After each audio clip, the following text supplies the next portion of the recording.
بسم اللہ الرحمن الرحیم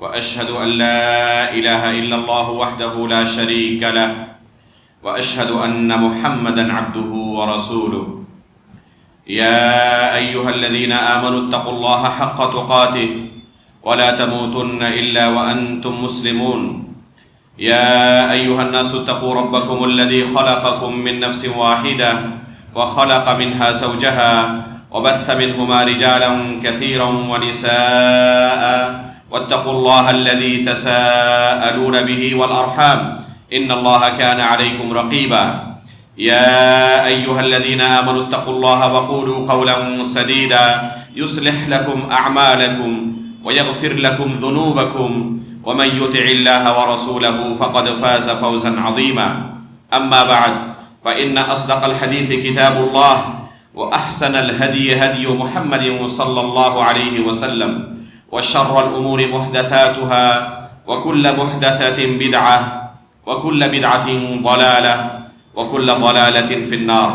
محترم و مکرم حاضرین مجلس، بزرگان دین و ملت، عزیز دوستو اور پردہ نشین ماں و بہنوں، گزشتہ 2-3 دروس میں آپ کے سامنے خلیفہ ثالث عثمان بن عفان رضی اللہ تعالی عنہ کی سیرت، ان کے مقام و مرتبے اور ان کے کارنامے کے تعلق سے بیان کیا گیا تھا. آج کے درس میں انشاءاللہ چوتھے خلیفہ علی بن ابی طالب ابو الحسن القرشی الہاشمی رضی اللہ تعالی عنہ کی سیرت کے بارے میں چند اہم باتیں آپ کے سامنے بیان کرنے کی کوشش کی جائیں گی. محترم حاضرین، جیسے کہ گزشتہ درس میں آپ کے سامنے بیان کیا گیا تھا کہ عثمان غنی رضی اللہ تعالی عنہ کو باغیوں نے ظالمانہ طور پر قتل کر ڈالا. آپ تیسرے خلیفہ تھے اور پھر آپ کے بعد خلافت کا یہ عہدہ کچھ وقت کے لیے خالی رہا اور پھر اس کے بعد صحابہ اکرام نے، تابعین اعظام نے علی رضی اللہ تعالی عنہ کو اپنا چوتھا خلیفہ چنا. یہ اہل سنت والجماعت کا ایک متفقہ عقیدہ ہے کہ علی رضی اللہ تعالی عنہ چوتھے خلیفہ ہیں. اگر کوئی شخص علی رضی اللہ تعالی عنہ کی خلافت کو تسلیم نہیں کرتا تو اہل سنت والجماعت میں سے نہیں، بلکہ شیخ الاسلام علامہ ابن تیمیہ رحمہ اللہ نے ایسے لوگوں کو فَهُوَ أَضَلُّ مِنْ حِمَارِ أَهْلِهِ کہا ہے، یعنی وہ اپنے گھر کے گدھے سے بھی گیا گزرا ہے جو علی رضی اللہ تعالیٰ عنہ کو چوتھا خلیفہ تسلیم نہیں کرتا. تو آپ بالاتفاق خلفائے راشدین میں سے چوتھے خلیفہ ہیں، آخری خلیفہ ہیں. وہ خلفائے راشدین جن کے بارے میں رسول اللہ صلی اللہ علیہ وسلم نے خود اپنی زندگی کے اندر یہ فضیلت بیان کی تھی، علیکم بسنتی وسنت الخلفاء الراشدین المہدیین، کہ تم میری سنت کو لازم پکڑنا اور خلفائے راشدین کی سنت کو لازم پکڑنا. تو ان خلفائے راشدین میں آخری خلیفہ، چوتھے خلیفہ علی بن ابی طالب رضی اللہ تعالی عنہ ہیں. آپ کی ولادت راجح قول کے مطابق اللہ کے رسول صلی اللہ علیہ وسلم کی بعثت سے تقریباً 10 سال پہلے ہوئی ہے. یعنی اللہ کے رسول صلی اللہ علیہ وسلم جب نبوت سے سرفراز ہوئے، اپنی نبوت کا اعلان کیا، تو اس وقت علی رضی اللہ تعالیٰ عنہ کی عمر 10 سال تھی. علی رضی اللہ تعالیٰ عنہ اللہ کے رسول صلی اللہ علیہ وسلم کی تربیت میں ہی پرورش پائی. اللہ کے رسول صلی اللہ علیہ وسلم کی سیرت معروف ہے. اللہ کے رسول صلی اللہ علیہ وسلم نے یتیمی کی زندگی گزاری اور رسول اللہ صلی اللہ علیہ وسلم کی پرورش آپ کے چچا ابو طالب نے کی تھی.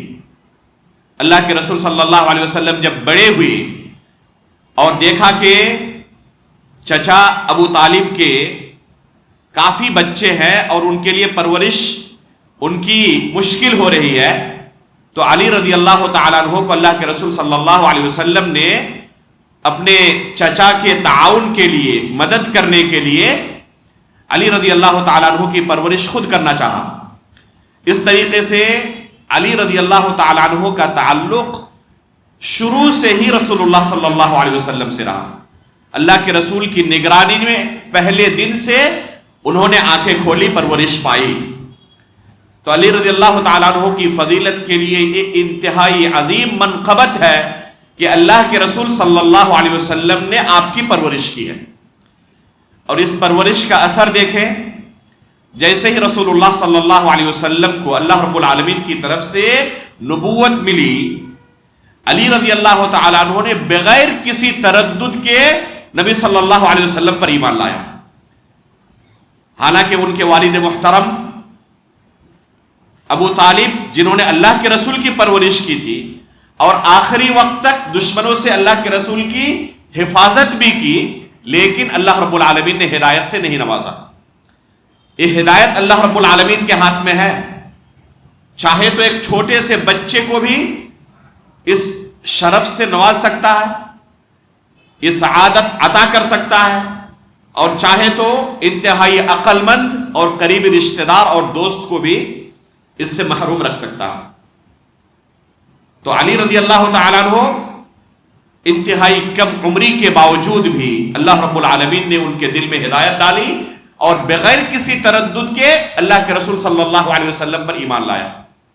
روایت کے اندر یہ بھی ملتا ہے کہ انہوں نے اپنے والد سے بھی مشورہ نہیں کیا کہ اسلام قبول کرنا ہے یا نہیں کرنا ہے، بلکہ فوراً اللہ کے رسول صلی اللہ علیہ وسلم نے جیسے ہی ان کے سامنے اسلام پیش کیا، اسے قبول کر لیا۔ بعد روایت کے اندر یہ بھی ملتا ہے کہ سب سے پہلے انہوں نے اسلام قبول کیا تھا، لیکن یہ سب سے پہلے اسلام قبول کرنے والی بات اور بھی کئی صحابہ اکرام کے تعلق سے مروی ہے۔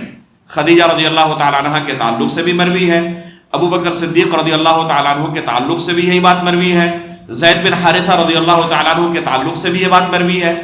اس لیے مؤرخین نے ان کے درمیان تطبیق دینے کی کوشش کرتے ہوئے کہا ہے کہ اگر آزاد میں شمار کریں تو ابو بکر صدیق سب سے پہلے بڑے لوگوں میں سے اسلام قبول کیے تھے۔ اگر خواتین کی بات کریں تو ام المؤمنین خدیجہ رضی اللہ تعالیٰ عنہ نے سب سے پہلے اسلام قبول کیا تھا۔ اگر غلاموں کی بات کریں تو سب سے پہلے زید بن حارثہ رضی اللہ تعالیٰ عنہ نے اسلام قبول کیا تھا، اور چھوٹے بچوں کی بات کریں تو علی بن ابی طالب رضی اللہ تعالیٰ عنہ نے سب سے پہلے اسلام قبول کیا تھا۔ لیکن اس میں کوئی شک نہیں کہ سب سے پہلے اسلام قبول کرنے والوں میں علی رضی اللہ تعالیٰ عنہ ایک ہے۔ السابقون الاولون کی جو فضیلت اللہ رب العالمین نے قرآن کریم کے اندر بیان کی ہے، والسابقون الاولون من المہاجرین والانصار والذین اتبعوهم بإحسان رضی اللہ عنہم ورضوا عنہ وأعد لهم جنات تجری تحتها الانہار۔ تو اللہ رب العالمین نے جو یہ فضیلت بیان کی ہے السابقون الاولون کہہ کر، تو علی رضی اللہ تعالیٰ عنہ بلا کسی تردد کے، بلا کسی شبہے کے اس فضیلت کے اندر شامل ہیں۔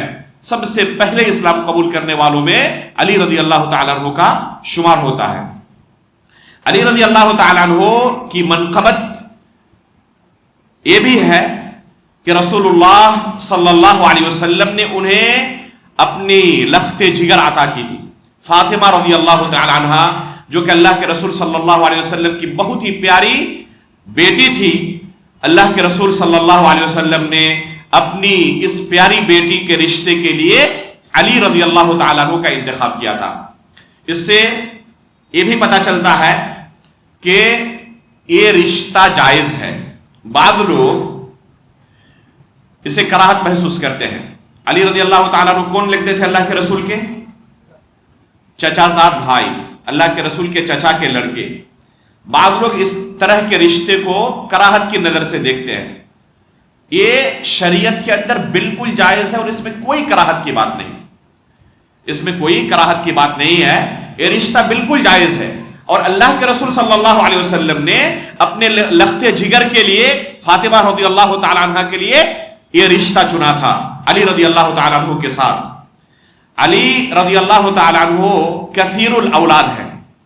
فاطمہ رضی اللہ تعالیٰ عنہ کی وفات کے بعد انہوں نے کئی خواتین سے شادیاں کی اور ان کے کافی بچے ہوئے۔ روایت کے اندر ملتا ہے کہ ان کی کل 34 اولاد تھیں۔ 15 بیٹے اور 19 بیٹیاں، اس طرح کل 34 اولاد ہیں. ان میں سے حسن اور حسین رضی اللہ تعالی عنہما اہل جنت کے نوجوانوں کے سردار ہیں. دیکھیں اس گھرانے کی فضیلت، اللہ رب العالمین نے اس گھرانے میں کون سی منقبت نازل کی. فاطمہ رضی اللہ تعالی عنہ سیدۃ نساء اہل الجنہ، جنت کی تمام خواتین کی سردار. حسن اور حسین رضی اللہ تعالی عنہما جنت کے نوجوانوں کے سردار. اس گھر کی فضیلت کا کیا کہنا، جس گھر میں جنتی رہتے ہوں، بلکہ جنتی نہیں جنتیوں کے سردار رہتے ہوں. اور علی رضی اللہ تعالیٰ عنہ کے بارے میں اللہ کے رسول نے کیا فرمایا، بے شمار موقعوں پر اللہ کے رسول نے انہیں جنت کی خوشخبری سنائی، اور ساتھ میں ان کی محبت کو ایمان کی علامت قرار دیا. اللہ کے رسول صلی اللہ علیہ وسلم نے علی بن ابی طالب رضی اللہ تعالیٰ عنہ سے کہا تھا کہ لا يحبك الا مؤمن ولا يبغضك الا منافق. اے علی، جو بھی مومن ہوگا وہ آپ سے ضرور محبت کرے گا، اور صرف منافق ہی آپ سے بغض رکھ سکتا ہے. اس لیے جن کے دل میں علی رضی اللہ تعالیٰ عنہ کی محبت ہے، یہ ان کے لیے سعادت کی بات ہے. اللہ کے رسول نے ان کے ایمان کی گواہی دی ہے کہ علی رضی اللہ تعالیٰ عنہ کی محبت دل میں ہے. اور اگر علی رضی اللہ تعالیٰ عنہ کی محبت دل میں نہیں ہے، علی رضی اللہ تعالیٰ عنہ کے تعلق سے کسی طرح کا بغض ہے، کینہ ہے، کپٹ ہے، حسد ہے، تو ایسا دل مومن والا دل نہیں ہو سکتا. اللہ کے رسول نے اسے نفاق کی علامت قرار دیا ہے کہ منافق ہی آپ سے بغض رکھ سکتے ہیں. نفاق کی علامت ہے یہ کہ علی رضی اللہ تعالیٰ عنہ سے ایسا شخص کیا کرے گا، بغض رکھے گا. تو اس گھرانے کی منقبت کیا کیا کہنا، جس میں جنتیوں کے سردار بستے ہوں. اللہ کے رسول صلی اللہ علیہ وسلم علی رضی اللہ تعالیٰ عنہ سے انتہائی محبت کرتے تھے. اللہ کے رسول صلی اللہ علیہ وسلم نے علی رضی اللہ تعالیٰ عنہ کو کہا تھا انت منی و انا منک. امام بخاری رحمہ اللہ نے صحیح بخاری کے اندر ایک کتاب قائم کی ہے، کتاب فضائل الصحابہ. اس میں صحابہ اکرام کی فضیلتوں کا تذکرہ. ان میں ایک باب باندھا ہے علی رضی اللہ تعالیٰ عنہ کی فضیلت کے متعلق، اور اس کے شروع میں ہی ترجمۃ الباب میں، جیسے کہ امام بخاری رحمہ اللہ کا منہج ہے کہ کچھ آثار نقل کرتے ہیں اور کچھ مرفوع حدیث معلقاً روایت کرتے ہیں. تو اس میں امام بخاری رحمہ اللہ کے رسول صلی اللہ علیہ وسلم کا یہ قول نقل کر رہے ہیں کہ علی رضی اللہ تعالیٰ عنہ کو اللہ کے رسول نے کیا فرمایا تھا، انت منی و انا منک، آپ میرا حصہ ہے اور میں آپ کا حصہ ہوں. علی رضی اللہ تعالیٰ عنہ کی منقبت دیکھے کہ اللہ کے رسول انہیں اپنے جسم کا ایک ٹکڑا قرار دے رہے ہیں، ایک حصہ قرار دے رہے ہیں کہ انت منی و انا منک، آپ مجھ سے ہیں اور میں آپ سے ہوں. علی رضی اللہ تعالیٰ عنہ کی فضیلت کے متعلق امام بخاری رحمہ اللہ نے اپنی صحیح کے اندر بہت ساری احادیث بیان کی ہیں. ان میں سے ان کی فضائل کا اگر ہم شمار کریں تو سب سے بڑی فضیلت یہ ہے کہ وہ اللہ رب العالمین کی طرف سے دنیا کے اندر جنت کی خوشخبری پانے والوں میں خوش نصیب بندوں میں سے ہیں. رسول اللہ صلی اللہ علیہ وسلم نے کئی موقعوں پر انہیں جنت کی خوشخبری سنائی. عشر مبشرہ میں ان کا شمار ہوتا ہے. اسی طرح عمر فاروق رضی اللہ تعالیٰ عنہ نے اپنی وفات کے وقت جن 6 صحابہ اکرام کے بارے میں بیان کیا تھا کہ اللہ کے رسول صلی اللہ علیہ وسلم اپنی وفات کے وقت ان سے راضی تھے، ان میں سے ایک علی رضی اللہ تعالیٰ عنہ ہیں. علی رضی اللہ تعالیٰ عنہ کے بارے میں بھی دوسرے صحابہ اکرام کی طرح، باقی 5 صحابہ اکرام کی طرح عمر فاروق رضی اللہ تعالیٰ عنہ نے گواہی دی کہ رسول اللہ صلی اللہ علیہ وسلم اپنی وفات کے وقت ان سے راضی تھے. علی رضی اللہ تعالی عنہ ہی وہ شخص ہے جو صلح حدیبیہ کے موقع پر، جو صلح اللہ کے رسول اور کفار مکہ کے درمیان ہوئی، جس صلح کے بارے میں اور اس صلح کے اندر شریک رہنے والے، یا بلکہ اس صلح سے پہلے جو بیت رضوان کا واقعہ پیش ہوا، اس میں شریک رہنے والے تمام صحابہ اکرام کے تعلق سے اللہ رب العالمین نے قرآن کریم کے اندر آیت نازل کی اور انہیں رضی اللہ عنہم ورضوا عنہ کا خطاب سے نوازا. تو یہ صلح اسلامی تاریخ کے اندر انتہائی اہمیت کا حامل ہے. یہ صلح علی رضی اللہ تعالیٰ عنہ نے اپنے ہاتھ سے لکھی تھی.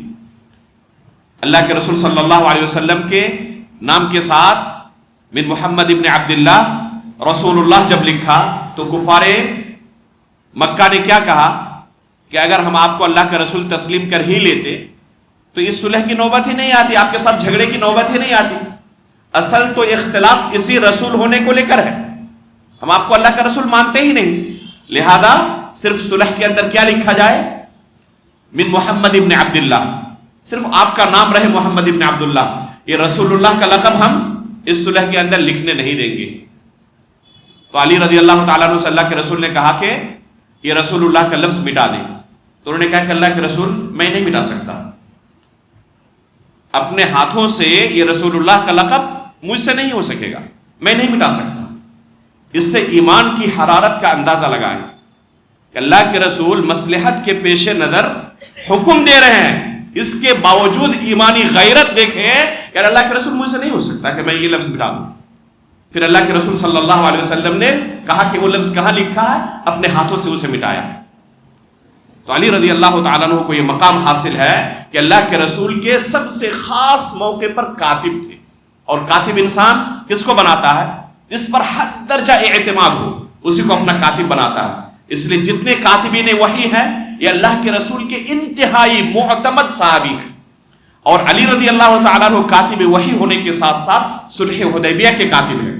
اسی طریقے سے صحیح مسلم کے اندر ایک روایت ہے علی رضی اللہ تعالیٰ عنہ کی منقبت میں، ابو الحیاج الاسدی فرماتے ہیں کہ علی رضی اللہ تعالیٰ عنہ نے مجھ سے ایک دن کہا الا ابعثک علی ما بعثنی رسول اللہ صلی اللہ علیہ وسلم، کیا میں آپ کو بھی اسی مشن پر نہ بھیجوں جس مشن پر رسول اللہ صلی اللہ علیہ وسلم نے خود مجھے بھیجا تھا. اس سے کیا پتہ چلتا ہے کہ علی رضی اللہ تعالیٰ عنہ کو اللہ کے رسول صلی اللہ علیہ وسلم نے ایک اہم مشن پر بھیجا تھا، اور خود اس مشن کو علی رضی اللہ تعالیٰ عنہ خلیفہ ہونے کے بعد بھی جاری رکھے، اور ابو الحیاج الاسدی کو بھی انہوں نے اسی مشن پر بھیجا.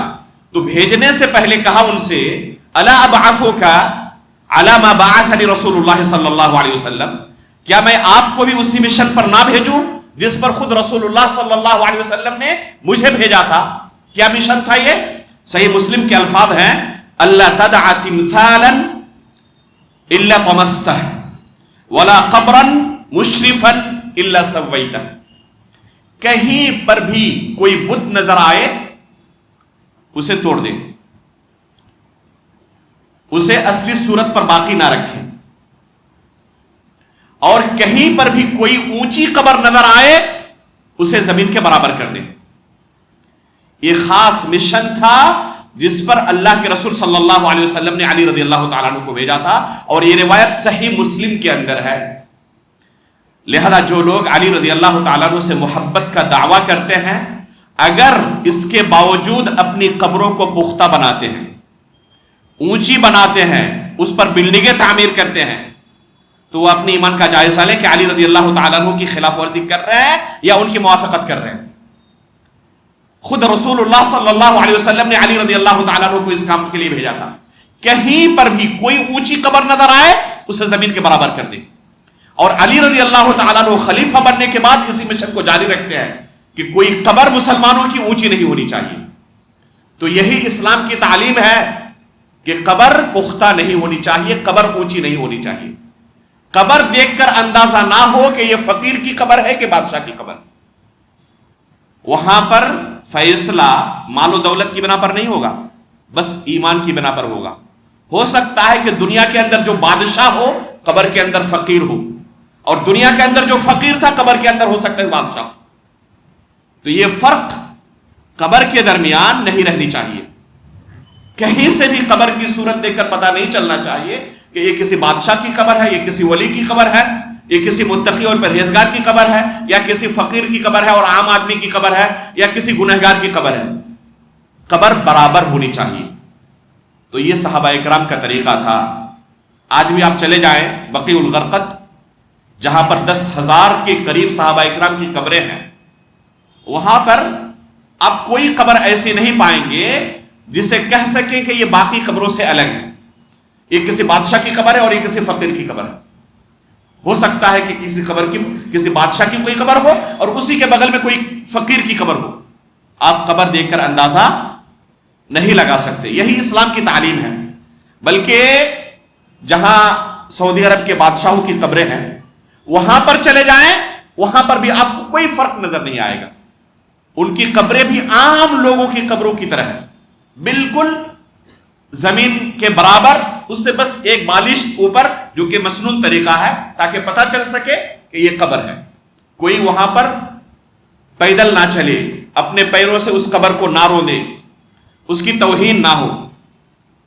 ہمارے ملک کے اندر قبروں کے تعلق سے عجیب و غریب ماحول, کہیں پر تعظیم میں مبالغہ ہے اور کہیں کہیں پر توہین میں مبالغہ ہے. دونوں طریقے غلط ہیں. تعظیم میں مبالغہ دیکھنا ہو تو چلے جائیں اجمیر شریف اور بہت سارے درگاہوں میں لوگوں نے کیا صورت بنا رکھی ہے. یہ جو درگاہیں ہیں اسلام سے اس کا کوئی ذرہ برابر تعلق نہیں ہے. علی رضی اللہ تعالیٰ عنہ نے خصوصی مشن چلائی تھی, اور اس سے پہلے رسول اللہ صلی اللہ علیہ وسلم نے علی رضی اللہ تعالیٰ عنہ کو اس مشن پر بھیجا تھا کہ کوئی قبر پختہ نہیں ہونی چاہیے. تو یہی اسلام کی تعلیم ہے, قبر پختہ نہیں ہونی چاہیے, قبر پر درگاہ نہیں بننی چاہیے. تو یہ ایک انتہا ہے گمراہی کی. دوسری انتہا ہے قبروں کی توہین کی. بعض لوگ جب سنتے ہیں قبروں کی توہین کی تو چونک جاتے ہیں کہ کیا کوئی مسلمان ایسا ہو سکتا ہے کہ قبر کی توہین کرے. لیکن یہ حقیقت ہے کہ ہماری قبرستان کی حالت ایسی ہے کہ روزانہ اس کی توہین کی جاتی ہے. کتنے قبرستان ایسے ہیں کہ بعض لوگ قضائے حاجت کے لیے قبرستان کا استعمال کرتے ہیں, اور قبرستان میں جا کر جہاں پر مسلمانوں کے میت مدفون ہے وہاں پر جا کر قضائے حاجت کرتے ہیں. نعوذ باللہ من ذالک.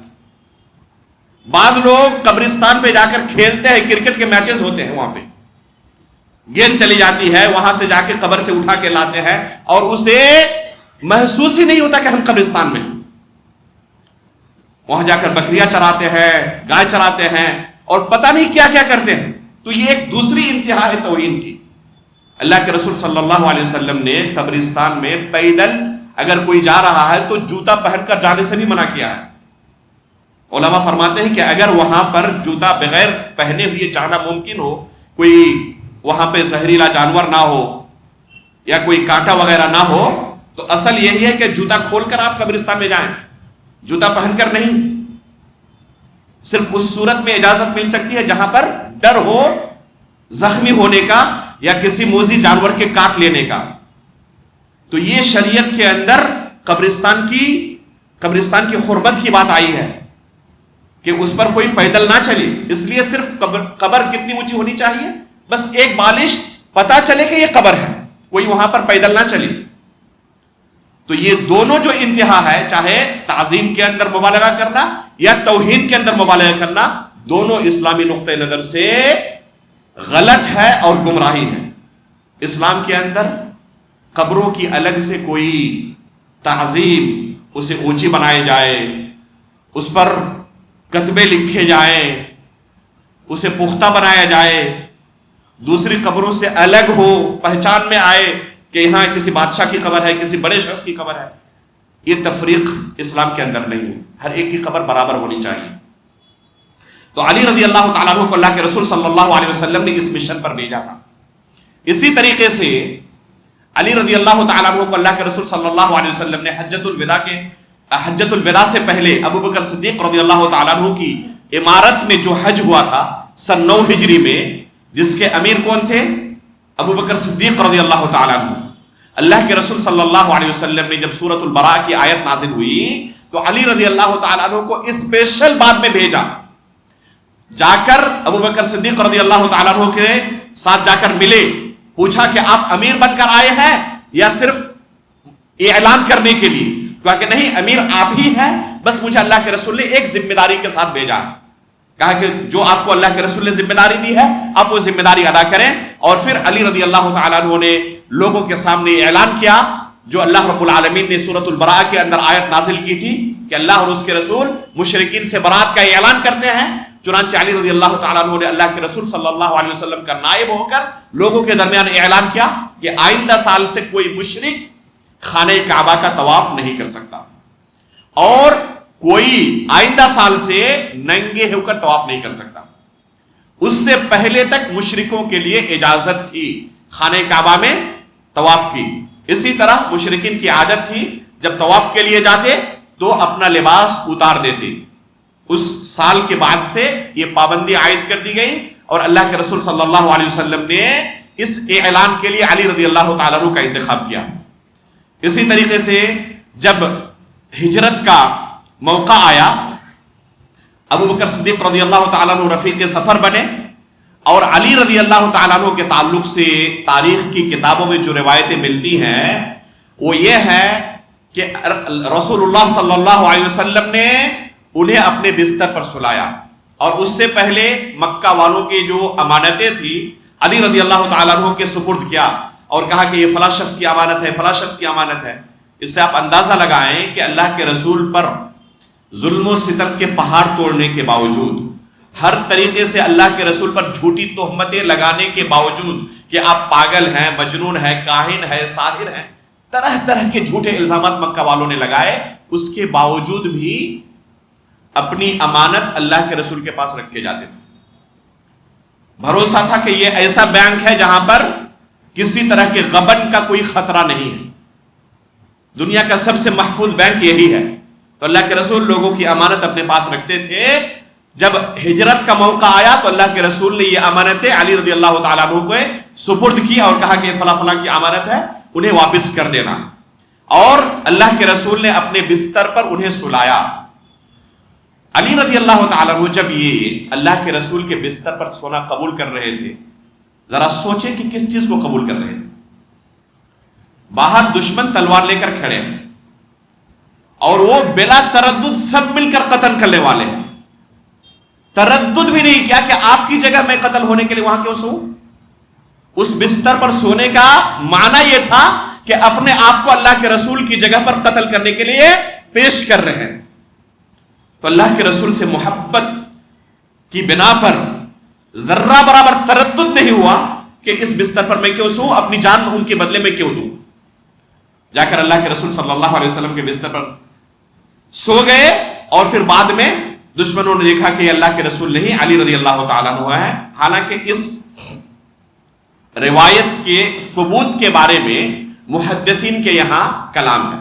بعض محدثین اس کی سند پر کلام کرتے ہیں اور کہتے ہیں کہ یہ روایت سند کے اعتبار سے ثابت نہیں ہے، اور متن کے اعتبار سے بھی بعض محدثین نے کلام کیا ہے کہ اللہ کے رسول اپنی جگہ پر علی رضی اللہ تعالیٰ عنہ کو سلائے تو یہ عقل کے بھی خلاف ہے. کیونکہ اللہ کے رسول کتنے سال کے؟ 50 سال کے، اور علی رضی اللہ تعالیٰ کی عمر اس وقت تقریباً 20 سال. تو اس بچے کو دیکھ کر فوراً مکہ والے سمجھ جاتے کہ اللہ کے رسول نہیں ہے بستر پر. اللہ کے رسول کو اگر سلانا ہوتا تو ایسے شخص کو سلاتے کہ دیکھ کر لوگوں کو لگے کہ اللہ کے رسول ہی ہیں. لیکن علی رضی اللہ تعالیٰ عنہ کو اگر اللہ کے رسول اپنی جگہ پر سلائے تو جسم کی ہیئت دیکھ کر فوراً لوگوں کو پتہ چل جائے کہ اللہ کے رسول نہیں ہے، کوئی چھوٹا بچہ سو رہا. تو اس حساب سے بھی بعض محدثین نے اس روایت پر کلام کیا ہے. لیکن چونکہ ایک تاریخی روایت ہے اور تاریخی روایت پر محدثین اس طرح سختی نہیں کرتے جو احکام اور عقائد کی احادیث کے بارے میں سختی کرتے ہیں. لہذا علی رضی اللہ تعالیٰ عنہ کی فضیلت میں اس واقعے کو بھی ذکر کیا جاتا ہے. علی رضی اللہ تعالیٰ عنہ اللہ کے رسول صلی اللہ علیہ وسلم کے ساتھ ہجرت کے بعد میں انہوں نے بھی ہجرت کی، اور پھر فاطمہ رضی اللہ تعالیٰ عنہ سے شادی ہوئی. غزوہ بدر کے بعد رخصتی ہوئی تھی فاطمہ رضی اللہ تعالیٰ عنہ کی. اس کی دلیل کیا ہے؟ اس کی دلیل یہ ہے کہ علی رضی اللہ تعالیٰ عنہ جنگ بدر میں شریک تھے. یہاں یہ بھی بتا دیں کہ علی رضی اللہ تعالیٰ عنہ کے جنگ بدر میں شریک ہونے کے بارے میں ذرہ برابر کوئی شک و شبہ نہیں ہے. جو بھی ان کے جنگ بدر میں شریک ہونے پر سوال اٹھاتے ہیں ان کے پاس کوئی حجت نہیں ہے. صحیح بخاری کے اندر امام بخاری رحمہ اللہ نے ابو جہل کے قتل کا جو باب قائم کیا ہے کتاب المغازی میں، اس میں ابو اسحاق السبیعی رحمہ اللہ کا قول نقل کیا ہے. فرماتے ہیں کہ ایک شخص نے پوچھا برا بن عازب رضی اللہ تعالیٰ عنہ سے. برا بن عازب رضی اللہ تعالیٰ عنہ سے ایک شخص نے پوچھا کہ کیا علی رضی اللہ تعالیٰ عنہ جنگ بدر میں شریک تھے؟ تو جواب میں کیا کہا؟ بارز و ظاہر، کہ آپ صرف شریک ہونے کے بارے میں پوچھ رہے ہیں. شریک ہی نہیں تھے بلکہ مبارزت میں شریک تھے. دعوت مبارزت جو ہوئی تھی اس میں علی رضی اللہ تعالیٰ عنہ ایک بہادر تھے جو مسلمانوں کی طرف سے نکلے تھے دعوت مبارزت قبول کرتے ہوئے. یہ دعوت مبارزت کیا ہے؟ اس زمانے میں یہ رواج تھا کہ جنگ کی شروعات دعوت مبارزت سے ہوتی. دونوں فریق میں سے، دونوں جماعت میں سے ایک ایک بندہ نکلتا یا 2-3 بندے نکلتے اور ان دونوں کے درمیان جنگ ہوتی. جو جیت جاتا یہی سے تقریباً فیصلہ ہو جاتا کہ کون وجیتا ہے، کون فاتح ہے. تو اس وقت علی رضی اللہ تعالیٰ عنہ ایک تھے 3 میں سے، ایک حمزہ رضی اللہ تعالیٰ عنہ، ایک علی رضی اللہ تعالیٰ عنہ، ایک عبیدہ بن حارث رضی اللہ تعالیٰ عنہ، مسلمانوں کی طرف سے جو نکلے تھے. تو ان میں سے ایک علی رضی اللہ تعالیٰ عنہ تھے دعوت مبارزت میں جو شامل تھے. تو علی رضی اللہ تعالیٰ عنہ کے جنگ بدر میں شرکت کے بارے میں کوئی شبہ نہیں ہونا چاہیے. اس جنگ میں انہیں مال غنیمت کے طور پر اونٹنی ملی تھی اور اس اونٹنی کو انہوں نے بڑی حفاظت سے رکھا تھا فاطمہ رضی اللہ تعالی عنہا کی رخصتی کے موقع پر ولیمے میں استعمال کرنے کے لیے. فاطمہ رضی اللہ تعالی عنہ سے شادی ہوئی، رخصتی ہوگی، ولیمے کی ضرورت پڑے گی. تو جنگ بدر میں جو انہیں مال غنیمت کے طور پر اونٹنی ملی تھی، اسی اونٹنی کو انہوں نے بڑی حفاظت کے ساتھ رکھا تھا کہ ولیمے کے طور پر اس اونٹنی کا مجھے استعمال کرنا ہے. لیکن اس اونٹنی کے ساتھ ایک حادثہ ہو گیا. کیا حادثہ ہوا؟ اس وقت تک شراب حرام نہیں ہوئی تھی. یہ کتنی غلیظ چیز ہے، اور شراب جس کی زندگی میں داخل ہو جائے اسے کس قدر تباہ و برباد کر کے رکھ دیتا ہے اندازہ لگائیں. ابھی شراب مکمل طور پر حرام نہیں ہوا. مدینے کے اندر ایک گھر میں شراب کا دور چل رہا ہے، محفل جمی ہوئی ہے، اور اس محفل میں حمزہ رضی اللہ تعالیٰ عنہ موجود ہے. شراب کا دور چل رہا ہے اور ایک مغنیہ ہے جو گانا گا رہی ہے اور لوگوں کو ابھار رہی ہے. وہ مغنیہ حمزہ رضی اللہ تعالیٰ عنہ کو ابھارتے ہوئے کیا کہہ رہی ہے؟ الا یا حمز للشروف النوائی، کہ حمزہ شراب کے ساتھ کباب بھی ہو جاتا تو کیا مزہ آ جاتا. یہ مغنیہ جب بار بار شراب کے ساتھ کباب کے لیے ابھار رہی ہے تو حمزہ رضی اللہ تعالیٰ عنہ شراب کے نشے میں دھت چھری لے کر نکلتے ہیں اور باہر علی رضی اللہ تعالیٰ عنہ کی یہی اونٹنی جو جنگ بدر میں انہیں ملی تھی اور جسے بڑی حفاظت کے ساتھ رکھے تھے فاطمہ رضی اللہ تعالیٰ عنہ کی ولیمے کے تیاری کے لیے، اسی اونٹنی کو جا کر حمزہ رضی اللہ تعالیٰ عنہ نشے میں دھت ہے جا کے ذبح کر دیتے ہیں اور اس کا کلیجہ نکال کے یہاں پہ پٹکتے ہیں کہ شراب کے ساتھ کباب کا انتظام میں نے کر دیا. علی رضی اللہ تعالیٰ عنہ جب یہ منظر دیکھتے ہیں فرماتے ہیں کہ میں اپنی آنکھوں پر کنٹرول نہیں رکھ سکا. جب اپنی اونٹنی کی اس حالت کو دیکھا تو زاروں قطار رونے لگا کہ یہ کیا کیا میرے اس صحابی نے، حمزہ رضی اللہ تعالیٰ عنہ نے. حمزہ رضی اللہ تعالیٰ عنہ بھی اسی خاندان کے، اسی رشتہ دار، ان کے چچا اللہ کے رسول صلی اللہ علیہ وسلم کے پاس شکایت لے کر پہنچے کہ دیکھیں حمزہ رضی اللہ تعالیٰ عنہ نے میری اونٹنی کا کیا حال کیا ہے. اللہ کے رسول صلی اللہ علیہ وسلم فوراً نکلے، اس محفل میں گئے جہاں شراب کا دور چل رہا تھا. جا کر حمزہ رضی اللہ تعالیٰ عنہ سے کہا آپ نے کیا کیا؟ حمزہ رضی اللہ تعالیٰ عنہ نشے میں دھت ہے، آنکھیں لال. اللہ کے رسول کو اوپر سے نیچے تک دیکھتے ہیں اور زبان سے کیا لفظ نکلتا ہے صحابہ اکرام کبھی سوچ بھی نہیں سکتے اللہ کے رسول کے بارے میں ایسا لفظ بولنے. فرماتے ہیں اچھا آپ کو نہیں پہچان سکا، کون ہیں آپ؟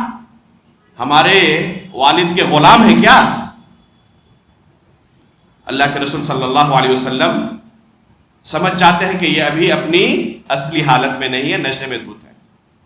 غور کریں کہ یہ نشہ اور یہ شراب ایک انسان کو کس درجے پر پہنچا دیتا ہے. ایک کلمہ کفر ہے. اللہ کے رسول کے بارے میں کوئی ایسا کلمہ استعمال کرے تو کیا ہو جائے گا؟ وہ کافر ہو جائے گا. حمزہ رضی اللہ تعالیٰ عنہ کی زبان سے یہ کلمہ نکلا لیکن نشے کی حالت میں, اور پھر اس کے بعد شراب کو حرام قرار دیا گیا. تو علی رضی اللہ تعالیٰ عنہ جنگ بدر میں شریک تھے اور انہیں مالی غنیمت کے طور پر حصہ بھی ملا تھا. عثمان غنی رضی اللہ تعالیٰ عنہ کو اللہ کے رسول نے حصہ دیا تھا. علی رضی اللہ تعالیٰ عنہ اس کے بعد جتنے غزوات ہوئے تمام میں شریک رہے سوائے ایک غزوے کے. وہ کون سا غزوہ تھا جی؟ کون بتائیں گے؟ جی بارک اللہ فیک. غزوہ تبوک میں شرکت نہیں کر سکے. کس وجہ سے؟ کیونکہ اللہ کے رسول صلی اللہ علیہ وسلم نے انہیں روکا تھا مدینے کے اندر, جیسے کہ تفصیل گزشتہ درس میں گزر چکی ہے. اللہ کے رسول صلی اللہ علیہ وسلم نے غزوہ تبوک کے موقع پر انہیں مدینے میں اپنا نائب مقرر کیا تھا, جس کے بارے میں حدیث گزر چکی ہے. اللہ کے رسول صلی اللہ علیہ وسلم نے کیا کہا تھا ایسے موقع پر؟ انت منی بمنزلۃ ہارون من موسیٰ الا انہ لا نبی بعدی, کہ آپ کا میرے ساتھ وہی مقام و مرتبہ ہے جو ہارون علیہ السلام کا موسیٰ علیہ السلام کی زندگی میں مقام و مرتبہ تھا. بس یہ ہے کہ میرے بعد کوئی نبی نہیں آنے والا, تو نبوت کا مقام آپ کو نہیں مل سکتا. لہذا یہ علی رضی اللہ تعالیٰ عنہ کی منقبت کے لیے بہت بڑی حدیث ہے, بہت بڑی دلیل ہے کہ اللہ کے رسول صلی اللہ علیہ وسلم نے انہیں انت منی بمنزلۃ ہارون من موسیٰ کہا تھا. اس حدیث سے بہت سارے شیعہ حضرات کیا دلیل پکڑتے ہیں کہ اللہ کے رسول نے علی رضی اللہ تعالیٰ عنہ کو اپنی زندگی میں خلیفہ ہونا نامزد کر دیا تھا, اعلان کر دیا تھا. اس کے بارے میں تفصیلاً ہم بیان کر چکے ہیں کہ کہیں سے بھی اس میں اس بات کی دلیل نہیں ہے کہ علی رضی اللہ تعالیٰ عنہ کو اللہ کے رسول صلی اللہ علیہ وسلم نے اپنے بعد خلیفہ منتخب کیا تھا. اس روایت میں اس کی دور دور تک کوئی دلیل موجود نہیں. تو یہ تفصیل گزر چکی ہے, جنہوں نے نہیں سنا ہے ریکارڈنگ موجود ہے, وہاں سے اسے سن لیں. علی رضی اللہ تعالیٰ عنہ کی منقبت اور فضیلت کے لیے بلا شبہ یہ ایک حدیث ہے. اسی طرح علی رضی اللہ تعالیٰ عنہ کی منقبت اور فضیلت کے لیے ایک عظیم حدیث اور ہے. فتح خیبر کے موقع پر ایک قلعہ تھا جو فتح نہیں ہو پا رہا تھا. کافی پریشانیوں کے باوجود بالآخر رسول اللہ صلی اللہ علیہ وسلم نے اس قلعے کے بارے میں فرمایا لَأُعْتِيَنَّ هَذِهِ الرَّایَةَ رَجُلًا يَفْتَحُ اللَّهُ عَلَى يَدَيْهِ يُحِبُّ اللَّهَ وَرَسُولَهُ وَيُحِبُّهُ اللَّهُ وَرَسُولُهُ. اللہ کے رسول صلی اللہ علیہ وسلم نے فرمایا کہ یہ جھنڈا آئندہ کل میں ایک ایسے شخص کو عطا کروں گا جس کے ہاتھ پر اللہ رب العالمین یہ خیبر کو فتح نصیب فرمائیں گے, اور اس شخص کی صفت یہ ہے کہ وہ اللہ اور اس کے رسول سے محبت کرتے ہیں اور اللہ اور اس کے رسول بھی اس سے محبت کرتے ہیں. یہ کتنی بڑی منقبت کی بات ہے, آپ ذرا غور کریں. اللہ اور اس کے رسول سے محبت کرنا تو یہ دعویٰ ہر کوئی کر سکتا ہے اپنے لیے کہ میں اللہ اور اس کے رسول سے محبت کرتا ہوں. منقبت یہ نہیں ہے کہ آپ اللہ اور اس کے رسول سے محبت کرتے ہیں, منقبت یہ ہے کہ اللہ اور اس کے رسول بھی آپ سے محبت کریں.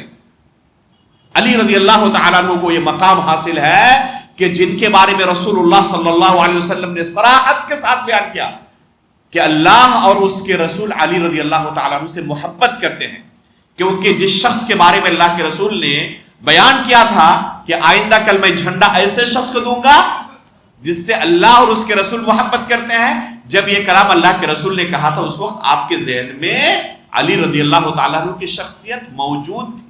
ایسے ہی عشوائی طور پر نہیں کہا تھا کہ ایسے شخص کو دوں گا جس سے اللہ اور اس کے رسول محبت کرتے ہیں, اور ایسے ہی علی رضی اللہ تعالیٰ کے انتخاب کر کے انہیں اللہ کے رسول نے جھنڈا دے دیا. بات ایسی نہیں تھی. صحابہ اکرام فرماتے ہیں کہ رات صحابہ اکرام آپس میں گفتگو کرتے ہوئے گزار دیتے ہیں کہ آخر یہ جھنڈا کن کو ملنے والا ہے. ہر ایک کی خواہش کاش یہ جھنڈا مجھے مل جائے. ہر کوئی خواہش کر رہا. یہاں تک کہ عمر فاروق رضی اللہ تعالیٰ عنہ فرماتے ہیں کہ یہ پہلا موقع تھا جب میرے دل میں خواہش جاگی تھی کہ یہ عمارت مجھے مل جائے. حالانکہ عمارت سے، کرسی ملنے سے، عہدے اور منصب کے حصول میں صحابہ اکرام ہمیشہ بھاگنے والے تھے. کبھی بھی کرسی اور عہدے اور منصب کی بات آئے تو صحابہ اکرام کوشش کیا کرتے کہ کسی طرح میری جان چھوٹ جائے، مجھے منتخب نہ کیا جائے، کسی دوسرے سے یہ کام لے لیا جائے، کسی طرح میں بچ جاؤں اس عہدے اور منصب سے، اس ذمہ داری سے. تو یہی اللہ کے رسول نے ان کی تربیت کی تھی صحابہ اکرام کی. عمر فاروق رضی اللہ تعالیٰ عنہ فرماتے ہیں کہ پہلا موقع تھا میرے دل میں خواہش جاگی عمارت کی. کیوں؟ کرسی کی وجہ سے نہیں، بلکہ اس وجہ سے کہ اللہ کے رسول نے یہ عظیم منقبت بیان کی ہے کہ اللہ اور اس کے رسول بھی اس سے محبت کرتے ہیں. آخر کون نہیں چاہے گا یہ منقبت مجھے مل جائے. صبح ہوئی، علی رضی اللہ تعالیٰ عنہ بیمار ہیں اس لیے حاضر نہیں ہو سکے محفل میں. ہر کسی کی خواہش کہ کاش مجھے دے دیں اللہ کے رسول. اللہ کے رسول نے پوچھا علی کہاں ہے؟ لوگوں نے کہا کہ بیمار ہے، آنکھ آئی ہوئی ہے، آنکھ میں کافی تکلیف ہے. کہا کہ انہیں بلا کے لائیں. یہ کس بات کی دلیل ہے کہ اللہ کے رسول کے ذہن میں یہ نام کلیئر تھا کہ یہ جھنڈا علی کو ہی دینا ہے، کسی دوسرے کو نہیں. موجود نہیں ہے، اس کے باوجود اللہ کے رسول تلاش رہے ہیں. جب کہا گیا کہ بیمار ہے تو ایسا نہیں کہ چلو بیمار ہے تو کسی دوسرے کو یہ ذمہ داری دے دیں. ان کو بلانے کے لیے کہتے ہیں کہ ان کو بلا کے لائیں. بیمار ہے پھر بھی ان کو حاضر ہونے کے لیے کہیں. تب ان کو بلایا جاتا، اللہ کے رسول کے پاس حاضر ہوتے ہیں اور اللہ کے رسول صلی اللہ علیہ وسلم ان کے آنکھوں میں دم کرتے ہیں اور ایسا ہی ہو جاتا ہے کہ گویا کہ کوئی بیماری تھی ہی نہیں. اور پھر اللہ کے رسول صلی اللہ علیہ وسلم انہیں یہ جھنڈا دیتے ہیں اور انہیں کیا کہتے ہیں؟ انفذ علی رسلک، چلیں اطمینان کے ساتھ، سکون کے ساتھ، حتی تنزل بساحتہم، یہاں تک کہ ان کے میدان میں پہنچ جائیں. اور پھر انہیں اللہ رب العالمین کی توحید کی دعوت دیں. ثم ادعوہم الی الاسلام، اور جا کر انہیں اسلام کی طرف بلائیں. کیونکہ اصل مقصد ان کے ساتھ جنگ کا انہیں قتل کرنا نہیں ہے، بلکہ انہیں جہنم کی آگ سے بچانا ہے. کسی طرح وہ جہنم کی آگ سے بچ جائیں. انہیں اسلام کی دعوت دیں. وَأَخْبِرْهُمْ بِمَا يَجِبُ عَلَيْهِمْ مِنْ حَقِّ اللَّهِ فِيهِ، اور بتائیں کہ اللہ رب العالمین کے کون کون سے ان پر حقوق ہیں جو واجب ہوتے ہیں تاکہ اللہ کے حقوق ادا کریں. اور اللہ کے جتنے حقوق ہیں ان میں سب سے بڑا حق کیا ہے؟ توحید سب سے بڑا حق، اس سے بڑا کوئی حق نہیں. تو اللہ کی توحید کا وہ اقرار کرے، شرک سے باز آ جائیں. اس کے بعد کیا کہتے ہیں؟ جو بھی اللہ رب العالمین کی توحید کی دعوت لوگوں تک پہنچاتے ہیں ان کے لیے عظیم خوشخبری اللہ کے رسول نے بیان کی.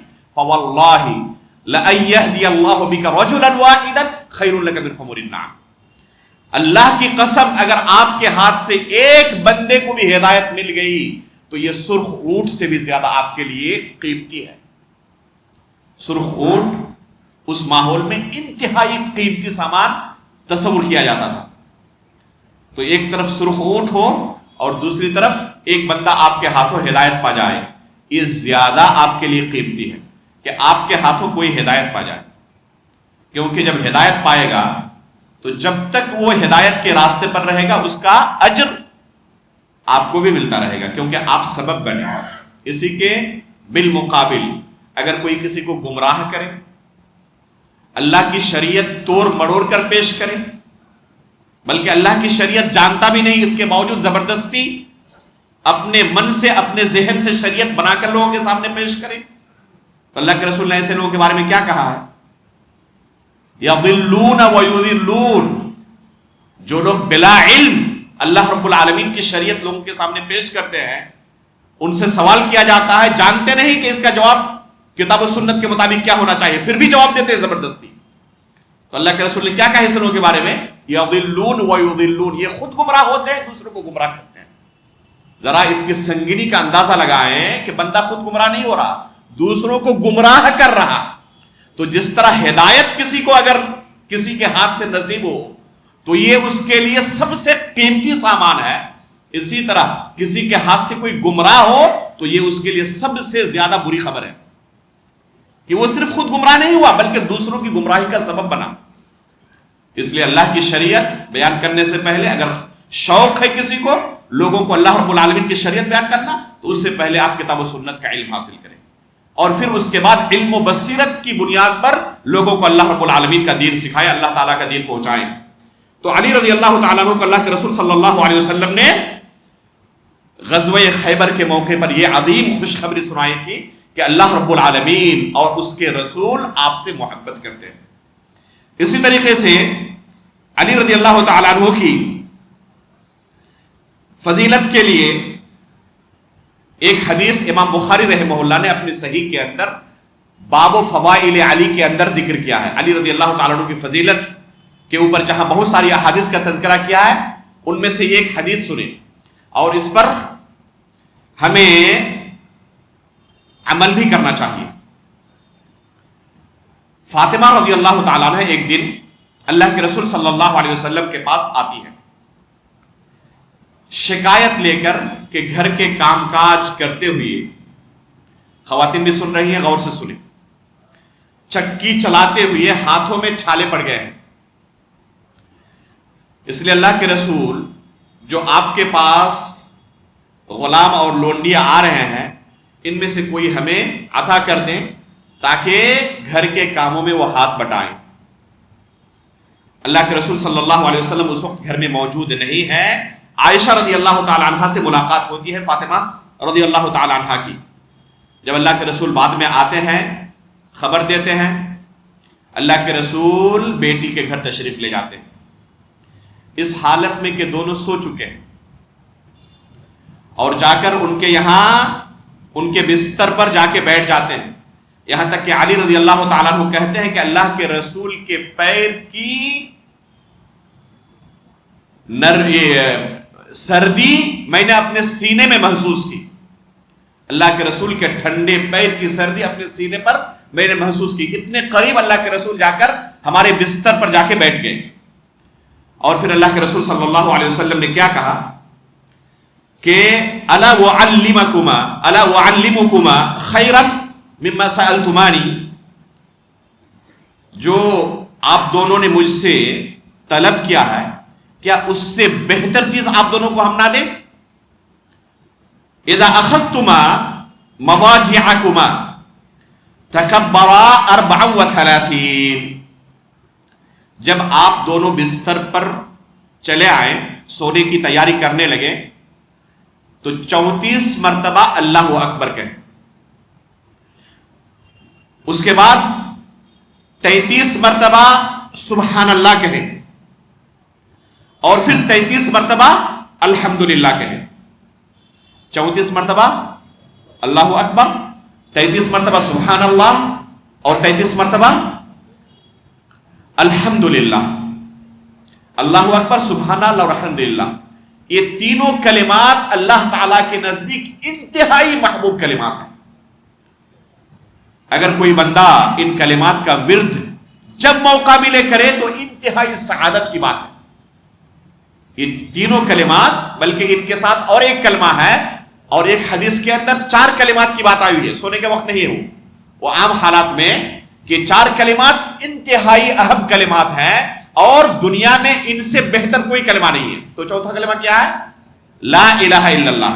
یہاں پر اللہ کے رسول نے 3 کلمات کی تعلیم دی، اللہ اکبر 34 مرتبہ کہیں، سبحان اللہ 33 مرتبہ، اور الحمدللہ 33 مرتبہ۔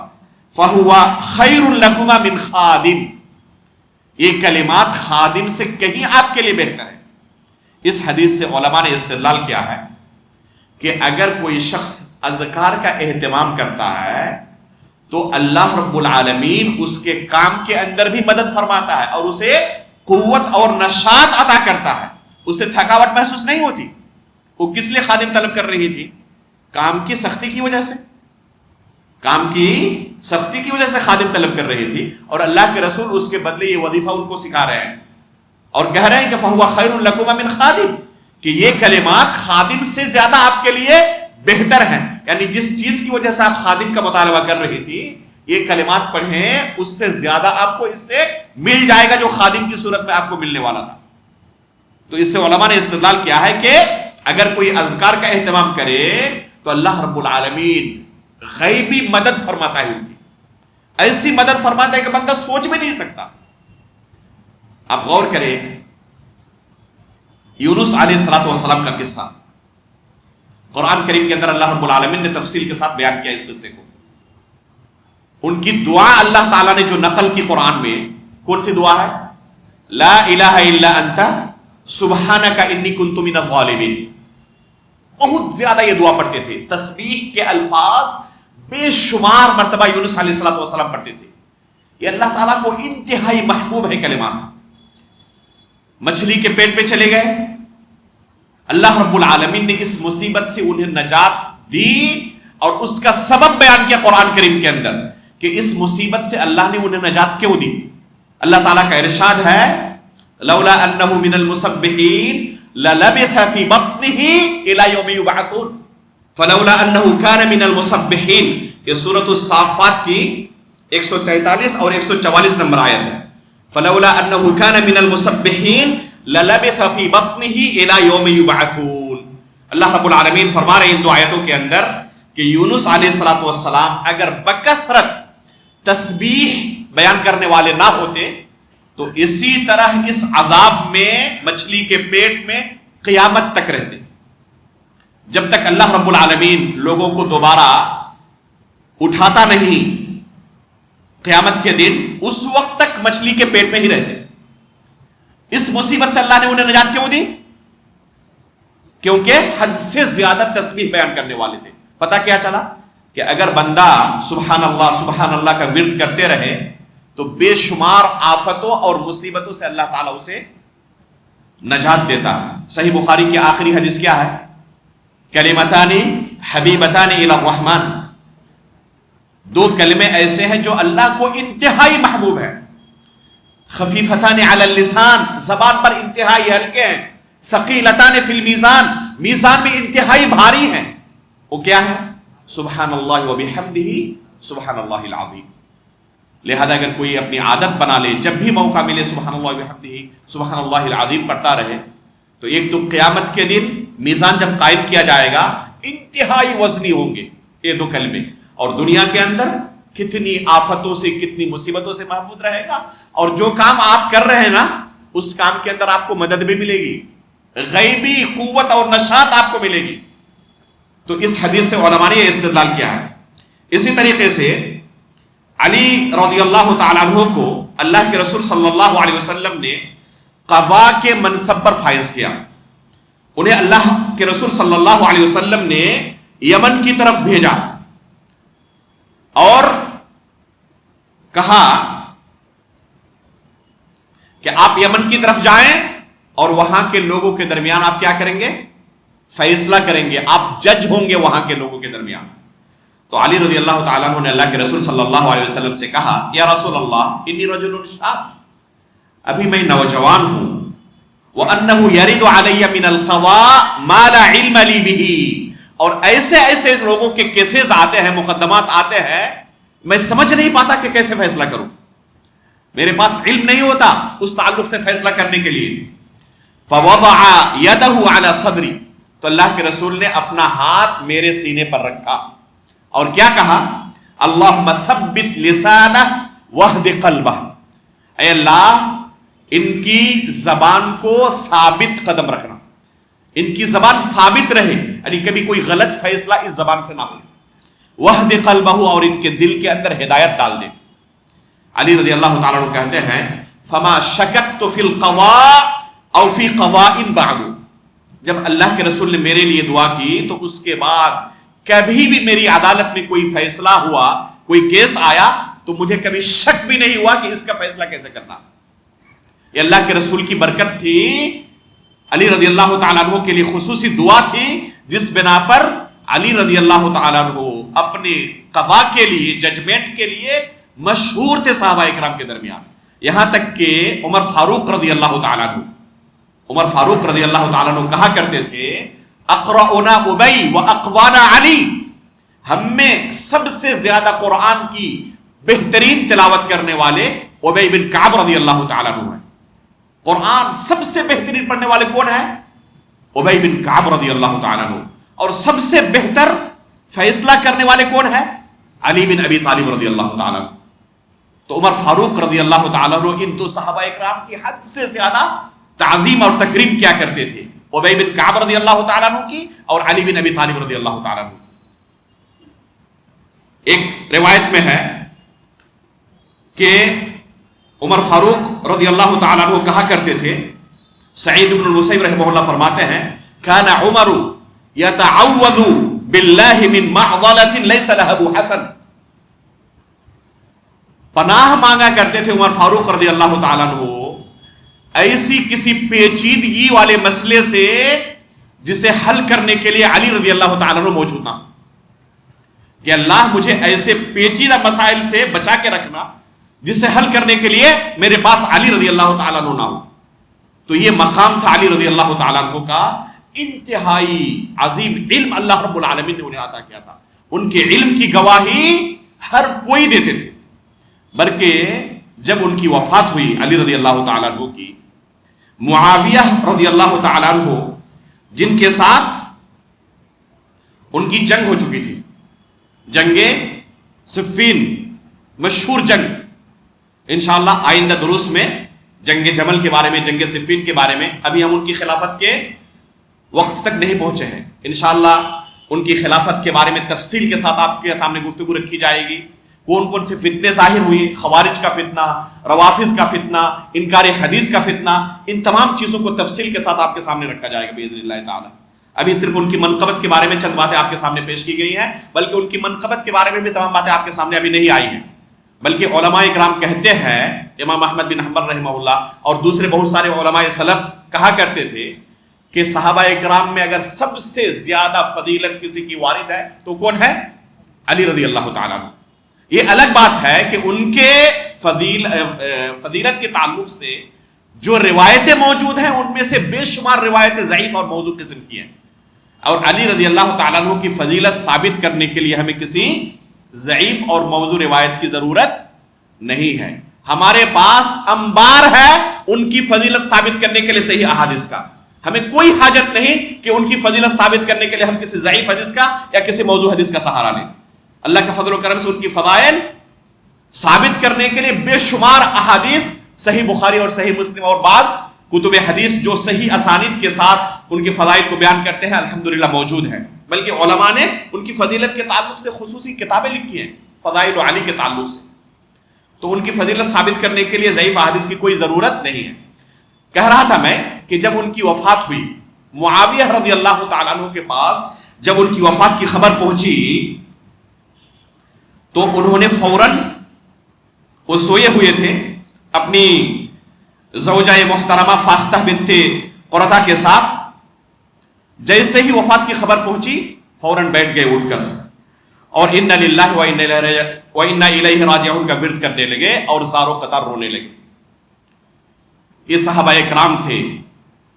وَنَزَعْنَا مَا فِي صُدُورِهِمْ مِنْ غِلٍّ، اللہ رب العالمین فرماتے ہیں کہ ان کے دلوں سے حقد و حسد کو ہم نے کھینچ لیا تھا، ختم کر ڈالا تھا. یہی صحابہ اکرام اسلام قبول کرنے سے پہلے ان کی سیرت پڑھیں، ایک دوسرے کے ساتھ کئی سالوں تک جنگ کرتے ہوئے آ رہے تھے، لیکن اسلام جیسے ہی ان لوگوں نے قبول کیا یہ تمام چیزیں انہوں نے بلا دی اور ایک دوسرے کے لیے اوپر جان چھڑکنے کے لیے تیار رہتے تھے. انہی صحابہ اکرام کے بعد جب ان کے بیٹوں کا دور آیا، ان کی اولاد کا دور آیا، تو ان کے یہاں وہ مقام و مرتبہ نہیں رہ گیا جو صحابہ اکرام کے یہاں تھا، آپس کے اندر اتحاد و اتفاق کا اور ایک دوسرے کے احترام کا. ان کے دل ایک دوسرے کے تعلق سے بالکل صاف رہتے تھے، حالانکہ بعض مسائل کے اندر اجتہادی اختلاف تھا ایک دوسرے کے ساتھ، بعض مسائل کے اندر اجتہادی اختلاف تھا. زید بن ثابت رضی اللہ تعالیٰ عنہ اور عبداللہ بن عباس رضی اللہ تعالیٰ عنہ کے درمیان بہت سارے مسائل میں اختلاف ہوا ہے. دونوں کے درمیان کافی علمی مسائل میں اختلاف ہوتا تھا. ایک دن کی بات ہے، زید رضی اللہ تعالیٰ عنہ جیسے ہی اپنی سواری کی طرف آگے بڑھتے ہیں، عبداللہ بن عباس رضی اللہ تعالیٰ عنہ لپک کے جا کے سواری کی لگام تھام لیتے ہیں. زید رضی اللہ تعالیٰ عنہ کہتے ہیں کہ یہ ہو نہیں سکتا.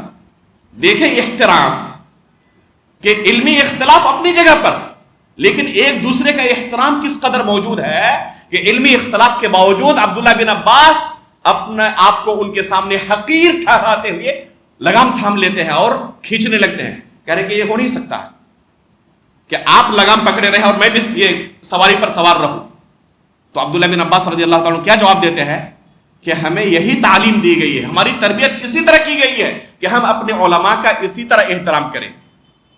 آپ ہمارے درمیان سب سے بڑے عالم ہیں, اس لیے ہماری تربیت اسی طرح ہوئی ہے کہ علماء اکرام کا احترام اسی طرح کرنا چاہیے, لہذا مجھے اس سے محروم نہ کریں, مجھے اجازت دیں کہ میں آپ کی سواری کا لگام تھام کر چلوں. تو زید بن ثابت رضی اللہ تعالیٰ نے کہا بہانہ کر کے کہ ذرا آپ کا ہاتھ دیکھوں.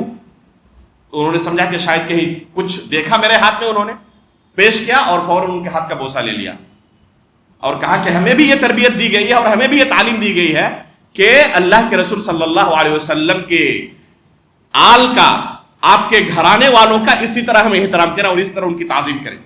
تو یہ صحابہ اکرام کے درمیان علمی اختلاف گرچہ ہوا ہے, اجتہادی اختلاف گرچہ ہوا ہے, لیکن کبھی ان کے دل میں احترام ایک دوسرے کے تعلق سے کم نہیں ہوا. جب معاویہ رضی اللہ تعالیٰ عنہ کے پاس علی رضی اللہ تعالیٰ عنہ کی وفات کی خبر پہنچی, سوئے ہوئے تھے اپنی بیوی کے ساتھ, اٹھ کر فوراً بیٹھ گئے اور انا للہ و انا الیہ راجعون کا ورد کیا اور زار و قطار رونے لگے. تو ان کی بیوی کو بڑا تعجب ہوا اور کہا کہ کل تک ان کے ساتھ آپ جنگ کر رہے تھے اور آج ان کی وفات کی خبر پہنچی تو آپ اس طرح رو رہے ہیں. تو انہوں نے جواب میں کیا کہا اپنی بیوی کو, وَيْحَكْ إِنَّمَا أَبْكِي لِمَا فَقَدَ النَّاسُ مِنْ حِلْمِهِ وَعِلْمِهِ وَفَضْلِهِ وَسَوَابِقِهِ وَخَيْرِهِ. جانتے ہو کس لیے رو رہا ہوں؟ آج امت نے علی رضی اللہ تعالیٰ عنہ کا علم کھو دیا ہے. علی رضی اللہ تعالیٰ عنہ کا جو علمی مقام و مرتبہ تھا, آج امت اس علم سے محروم ہو گئی ہے. اس لیے رو رہا ہوں کہ آج وہ علم کہاں سے ہم لائیں گے جو علی رضی اللہ تعالیٰ عنہ کے پاس تھا, جو ان کے پاس علم تھا, جو ان کے پاس فضیلت تھی, جو ان کا مقام تھا. امت اس خیر سے محروم ہو چکی ہے آج, اور اس خیر سے محروم ہونے کے لیے میں رو رہا ہوں. تو علی رضی اللہ تعالیٰ عنہ کے علم کے بارے میں اما عائشہ رضی اللہ تعالیٰ عنہ, عمر فاروق رضی اللہ تعالیٰ عنہ, معاویہ رضی اللہ تعالیٰ عنہ اور بہت سارے صحابہ اکرام سے اور تابعین سے مروی ہے کہ انتہائی علم و بصیرت سے علی رضی اللہ تعالیٰ عنہ کو اللہ رب العالمین نے نوازا تھا.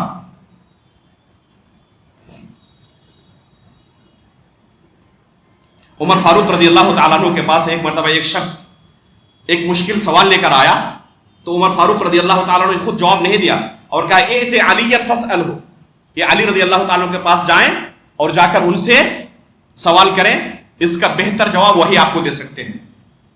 اسی طرح ام المؤمنین عائشہ رضی اللہ تعالیٰ عنہ سے مسح علی الخفین کے بارے میں سوال کیا گیا, تو انہوں نے کیا کہا ائت علی فانہ اعلم بذلک منی, علی رضی اللہ تعالیٰ عنہ کے پاس جائیں, وہ مجھ سے کہیں زیادہ علم رکھتے ہیں اس مسئلے کے بارے میں.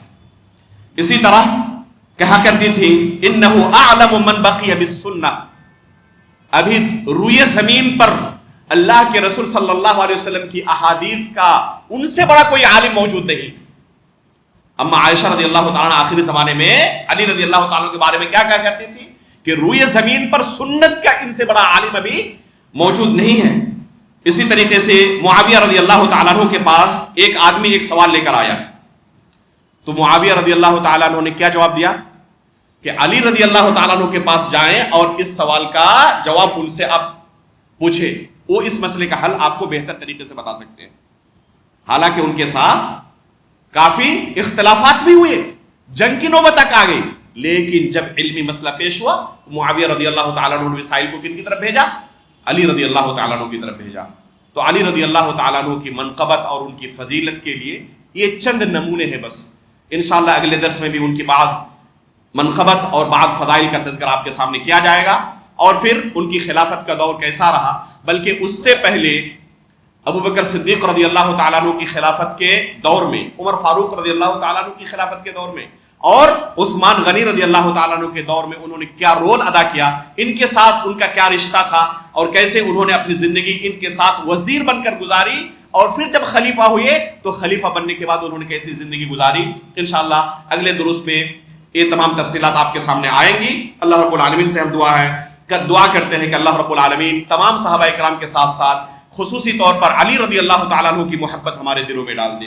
اللہ رب العالمین ہمارے دلوں کو صحابہ اکرام کے بغض اور حسد سے محفوظ رکھے, خصوصاً علی رضی اللہ تعالیٰ عنہ کے تعلق سے ہمارے دل کو محفوظ رکھے, کہ ہمارے دلوں میں کہیں سے کسی طرح کا بغض و حسد ان کے تعلق سے پیدا نہ ہو، ایمان کی حالت پر ہماری وفات ہو اور نبیین، صدیقین، شہداء و صالحین کے ساتھ ہمارا حشر ہو. آمین تقبل یا رب العالمین. وصلی اللہ علی نبینا محمد